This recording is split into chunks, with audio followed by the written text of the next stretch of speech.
Norwich City still have time to break an increasingly familiar cycle. With no points from their first 5 matches of the season and 14 goals conceded, this has not been a very successful start to the season for Norwich City.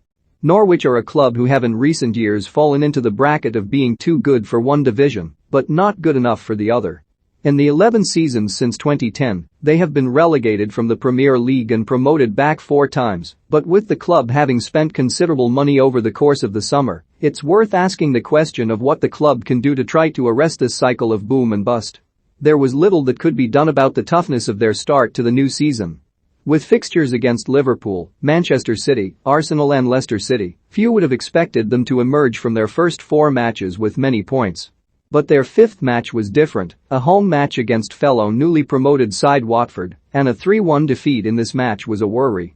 Losing 4 straight games to teams expected to challenge for top 6 places this season, at least, is no great surprise. But for a newly promoted team, a home match against another newly promoted team is exactly the sort of fixture that you should be winning if you are intending to avoid relegation straight back from whence you came. It can hardly be said that Norwich City didn't spend any money over the summer.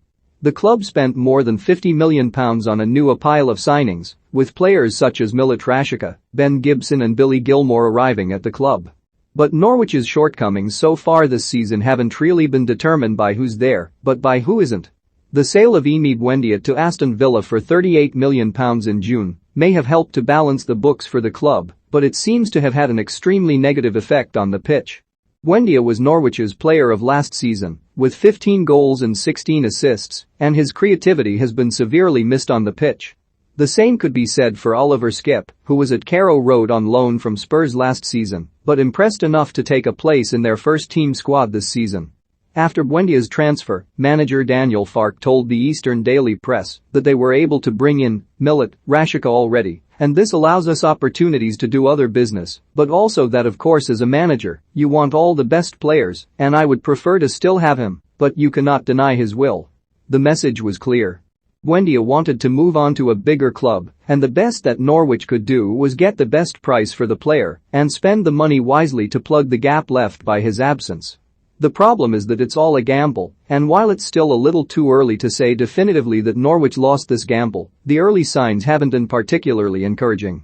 Playing Liverpool and Manchester City in their first 2 fixtures was a particularly tough draw, and few were surprised by Norwich shipping 8 goals over the course of those 2 matches. Since then, opportunities for progress have been there.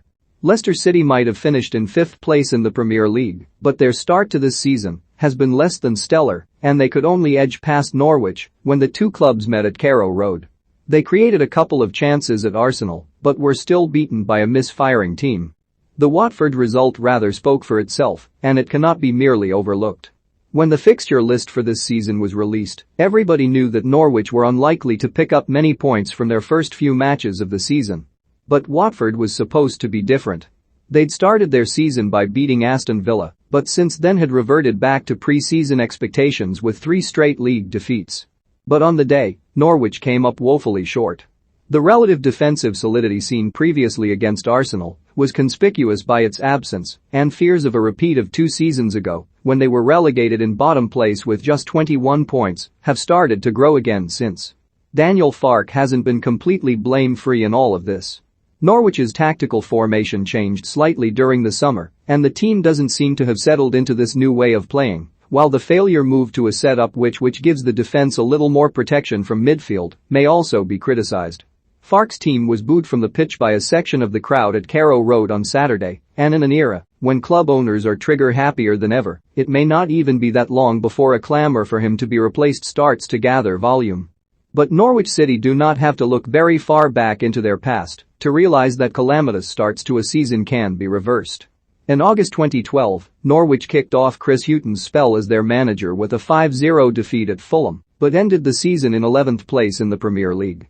3 years earlier, they'd started their first ever season in League One with a 7-1 home defeat against Colchester United.